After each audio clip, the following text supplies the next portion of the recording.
tarde, oitavo ano. Tudo bem com vocês? É um prazer estar aqui falando com vocês.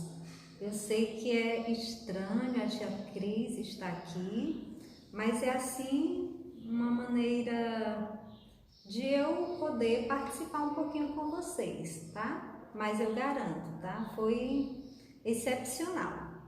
E hoje nós vamos falar de um tema que está muito na atualidade. Vamos falar de máscaras. Mas não são essas máscaras aqui não, tá? Nós vamos falar dessas máscaras, exatamente. As máscaras, representação de um personagem. Esse é o tema da aula de hoje. Você pode acompanhar aí no seu livro. Nós vamos ver como as máscaras são utilizadas no teatro e em outros contextos, tá? Desde os primórdios lá do teatro grego, e também na modernidade, ainda hoje existem teatros que fazem uso da máscara, e também em outros contextos, como por exemplo, em carnavais, em bailes a fantasias, a máscara é um elemento que está presente, tá? Embora no momento a gente esteja utilizando essa máscara como elemento de proteção, mas não é sobre ela que nós vamos falar no momento, ok? Fique ligado na aula de hoje.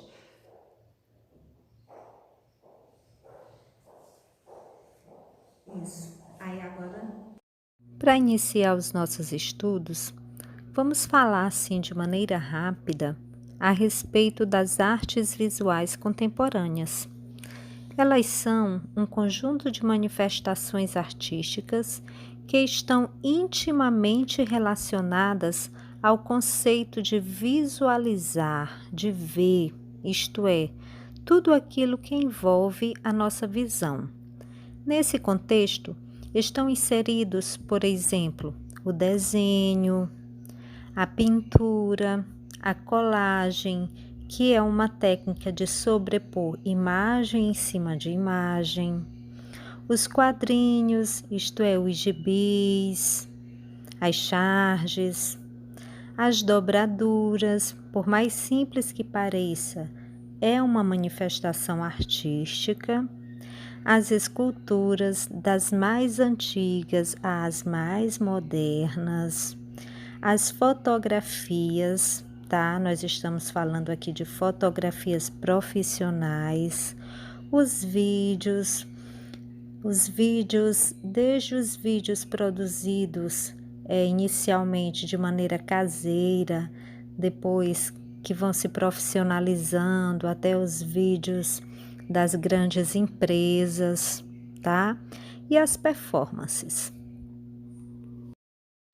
E já que falamos em performance, vamos falar de um local onde nós encontramos as performances sendo realizadas, desenvolvidas em sua melhor potência possível, né? De forma mais autêntica possível, que é o teatro.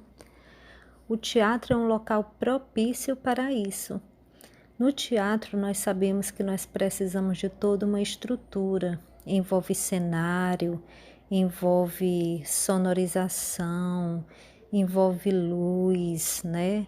Porque nós temos um público que está com a atenção 100% voltada para aquilo que os atores vão expressar ali.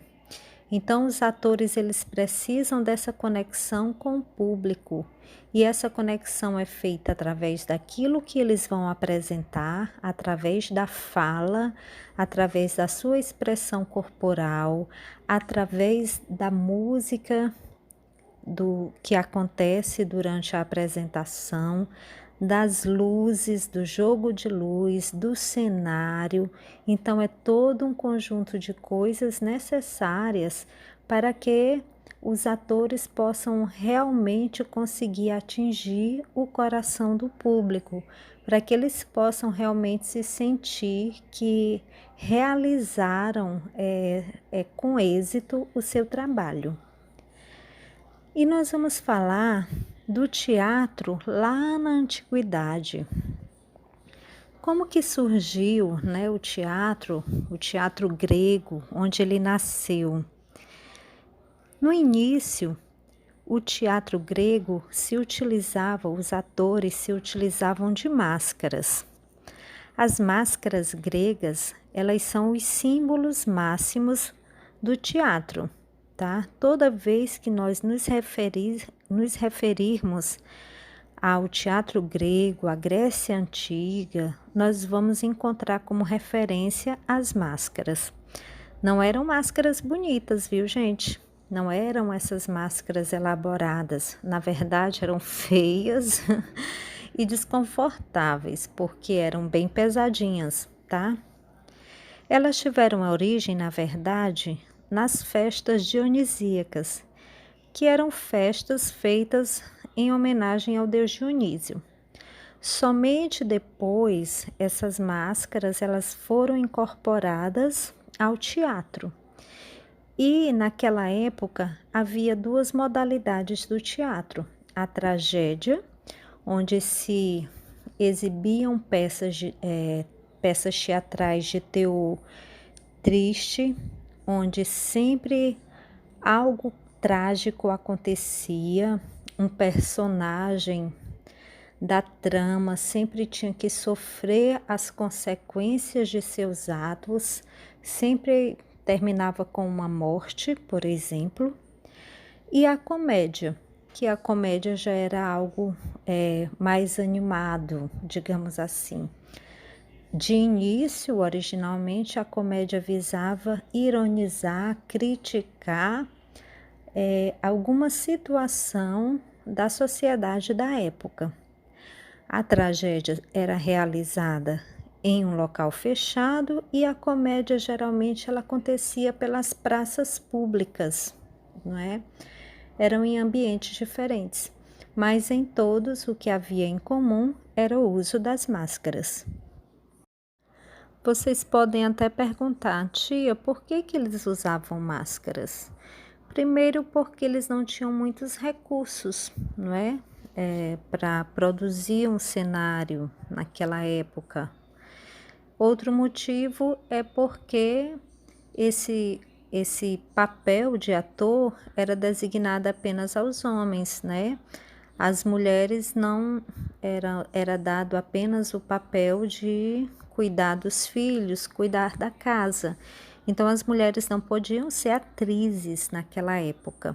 Então eles usavam máscaras para representar papéis, diferenciar papéis femininos, papéis masculinos. Por exemplo, com o passar do tempo, né, as coisas foram evoluindo, o teatro foi ficando cada vez mais elaborado, mais organizado. E daí o uso da máscara acabou sendo que, de certa maneira, esquecido, caindo em desuso, caindo de moda. De certo modo que no teatro quase não se usava mais a máscara, tá?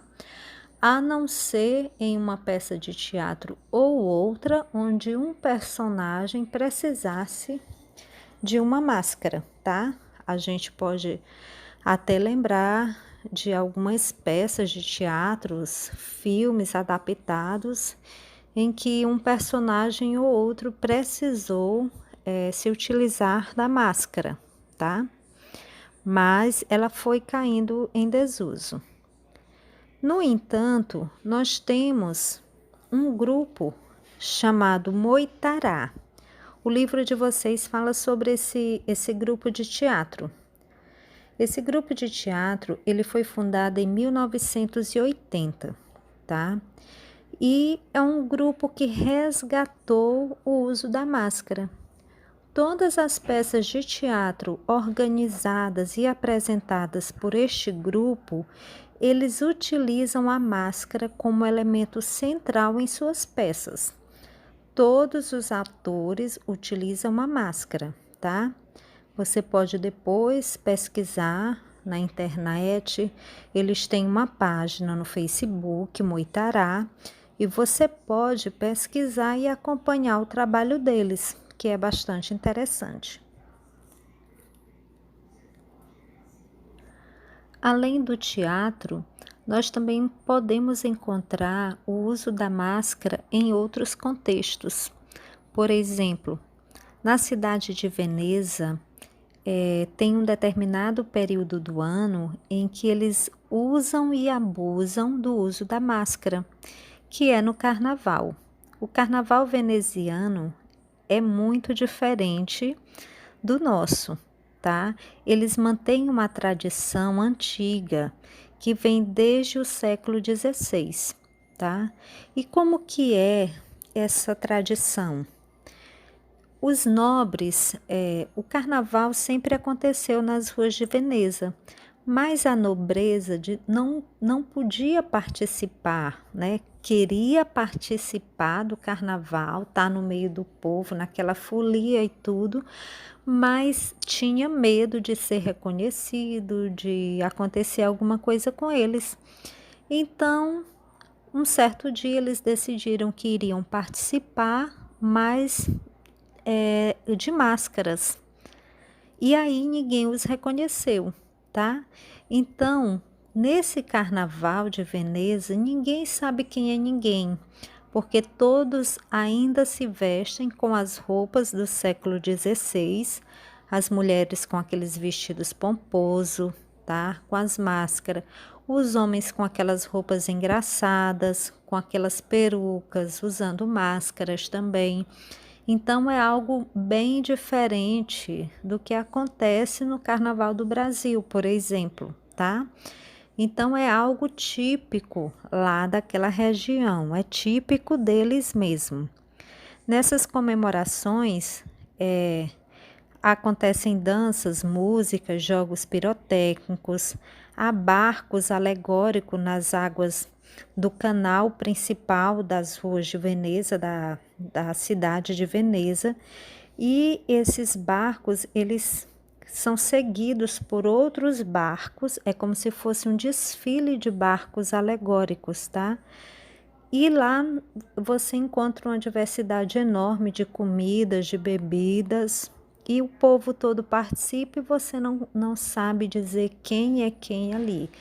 Quem é o filho do rico, quem é o filho do pobre, por exemplo, tá? Todos estão misturados porque estão usando disfarces, digamos assim, todos estão usando máscaras. Aqui no Brasil, nós vamos encontrar também, aqui em São Luís do Maranhão, uma tradição com relação ao uso de máscaras, que acontece também no carnaval, tá? É algo antigo. Em São Luís, costume as pessoas usarem também máscaras, bastante feias, por sinal, né? Na verdade, é o que eles chamam de os fofões. Eles se vestem com roupas tipo de palhaço, colocam máscaras, né? Umas perucas e saem pelo meio da rua também para brincar carnaval. É impossível você reconhecer a pessoa que está por trás daquela fantasia, porque não tem como você reconhecer nada, ficando de fora apenas a mão da pessoa, isto se a pessoa não estiver usando uma luva, né? Não dá para você reconhecer nada da pessoa. Então, é uma tradição também da cidade de São Luís. Então, nós podemos ver que a máscara ela é utilizada também em outros contextos, não só no teatro, mas em algumas festas. Nós podemos encontrar também, por exemplo, na cultura indígena. Em alguns rituais, eles costumam utilizar as máscaras, que por sinal também não são bonitas, né? Nos seus rituais religiosos, nas tradições deles, eles costumam usar determinadas máscaras confeccionadas com materiais orgânicos, com materiais que eles encontram na própria natureza. Há quem diga que quem usa máscara quer esconder alguma verdade ou revelar um aspecto de sua personalidade que não tem coragem de mostrar aos outros assim, de cara limpa. Mas me diga, e você? O que pensa sobre isso, hein? Muito bem. Depois de tudo isso, para encerrar nossa aula, eu quero falar a respeito do filme O Homem da Máscara de Ferro. Eu não sei se vocês já assistiram esse filme, ele é um filme, de certa forma, bem antigo, mas bastante interessante. Conta a história de dois irmãos que, para não haver disputa do trono, a mãe decide prender um deles por muito tempo dentro, encarcerado e com uma máscara, né, com uma máscara de ferro, para que ele não tivesse direito ao trono, para que o trono fosse do outro irmão gêmeo. E toda a trama do filme se passa para que os três mosqueteiros, né, três homens, descubram toda essa história, que existe um outro irmão e que esse irmão possa ter direito de lutar pelo trono. Eu recomendo esse filme para vocês. Peço que vocês procurem assistir esse filme em alguma TV aberta, talvez na Netflix, não sei, ou baixem esse filme, assistam, comentem lá no grupo do WhatsApp, vale a pena, é um filme bem interessante, tá bom? A gente fica por aqui hoje, desejo a vocês um dia muito bom. Beijinhos, tchau!